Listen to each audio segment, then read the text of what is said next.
ఇక్కడ ఏం జరుగుతుందంటే మనం సీజ్‌ఫైర్‌కి ఓకే చెప్పినాం. కానీ పాకిస్తాన్ ఇంకా బాంబులు, మిసైల్‌లు, డ్రోన్‌లతోటి ఇంకా దాడి చేస్తూనే ఉంది. సో, దీనికి భారత్ కూడా ప్రతీకార చర్యగా రిటాలియేట్ చేస్తూనే ఉంది. సో, చూడాలి. మోస్ట్‌లీ అయితే యుద్ధం ఆగిపోయింది అని అంటున్నారు.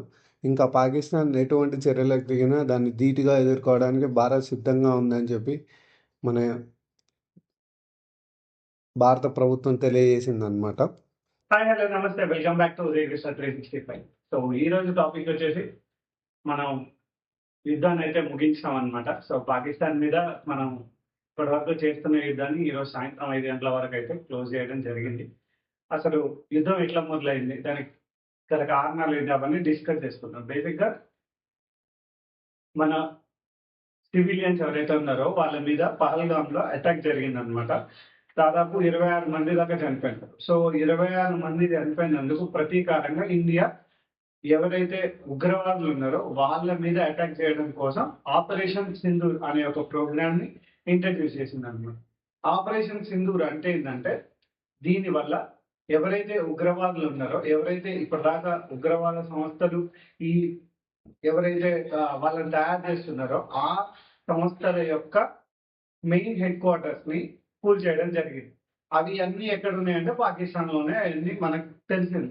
సో ఈ పాకిస్తాన్ లో ఉన్న వీటన్నింటినీ కూల్ చేయడం వల్ల లష్కర్ ఏ తోయిబా, అల్ ఖైదా, తర్వాత ఇంకా చాలా గ్రూపులు ఉన్నాయి. సో ఈ గ్రూప్లకు సంబంధించినటువంటి వ్యక్తుల అనుచరులు కానీ వాళ్ళ రిలేటివ్స్ కానీ వాళ్ళు చనిపోయినారు అనమాట.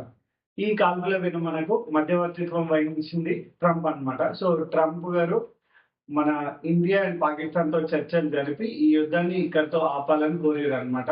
దానికి సంబంధించి మన దేశ డీజీసీఎం అధికారులు అండ్ పాకిస్తాన్ డీజీసీఎం అధికారులు మాట్లాడుకొని యుద్ధాన్ని ఆపివేస్తున్నట్టు తెలుపుతున్నారు అనమాట. యుద్ధం అనేది ఈ రోజు సాయంత్రం 5 గంటల వరకు క్లోజ్ అయిపోయింది. ఇది మళ్ళీ ఈ నెల 12వ తారీఖు కూడా మీటింగ్ అవుతుంది. ఆ మీటింగ్ ఇంకా డిస్కషన్ జరుగుతాయి అనమాట. డిస్కషన్ జరిగి ఫర్దర్ గా ఇంకా అప్డేట్స్ వస్తుంటాయి మనకి దీనికి సంబంధించి.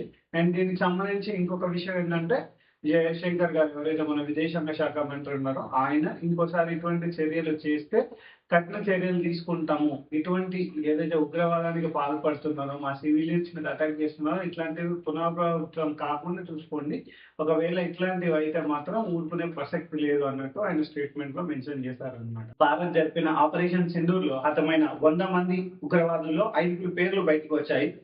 వారిలో మొదటిగా లష్కర్ ఏ తోయిబాకు చెందిన ముదస్సర్ ఖదియాన్ ఖాన్, రెండవది జైషే మహమ్మద్ కు చెందిన హఫీజ్ మహమ్మద్ జమీల్, ఇతడు మసూద్ అజర్ పెద్ద బామ్మది.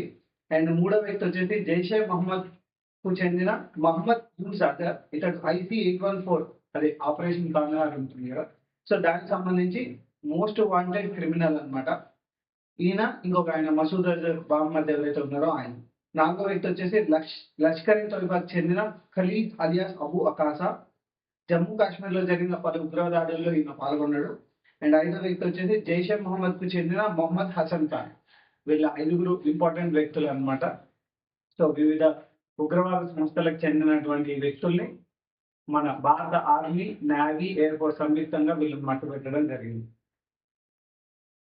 సో దీని గురించి మోదీ గారు కూడా త్రివిధ దళాలతోటి భేటీ అయినారు. వాటి గురించి కూడా ఫర్దర్ గా అప్డేట్స్ వస్తుంటాయి. మీరు మన ఛానల్ ని సబ్స్క్రైబ్ చేసుకోండి. ఇట్లాంటి బెస్ట్ కంటెంట్ ఎప్పుడు ఇవ్వడానికి నేను ఆల్మోస్ట్ ట్రై చేస్తూనే ఉంటా.